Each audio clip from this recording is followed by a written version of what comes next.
ગામના અબ્દુલ રહીમ ભંડેરી, મહુવા રહેવાસી। આજે અમારું ફેમિલી ગાંધીબાગે ગયા હતા, જેથી કે મારે ફેમિલીમાં વેકેશન કરવા મારી છોકરીઓ और ત્રણેય ભાઈઓના ઘરના બધા ગયા હતા। તો આમ ઘણી મુસ્લિમ બાઈઓ હતી, તો એ બાઈઓને અસામાજિક તંત્રો નિર્દોષ બાઈઓને મારપીટ કરી ને એના દુપટ્ટા ખેંચ્યા ને જેમ ફાવે એમ ગાળું બોલે છે।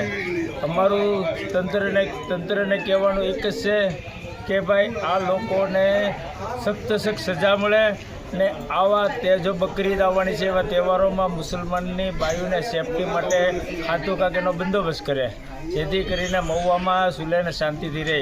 અમે એ ચાહીએ છીએ કે મહુવામાં બધા હળી મળીને રહે, એ માટે કર્યું। તમે ફરિયાદ કરી છે?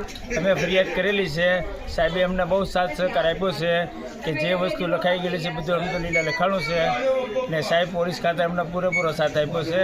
કે પછી પોલીસ સાથે એ કીધું કે અમારી સમાજના બધા લોકો આવ્યા હતા, તો સમાજના બધા છોકરાઓને એના વડીલોને સમજાવ્યા ને કે ભાઈ સમાજને કેવું એક જ છે કે મુસલમાનની બાઈઓ જે ગાંધીબાગે જાય છે ને વારંવાર આવા તંત્રો આવે છે, અસામાજિક તંત્રો કે જેથી મુસલમાનની બાઈઓને ટાર્ગેટ બનાવે છે, એક જ કોમને ટાર્ગેટ બનાવે છે।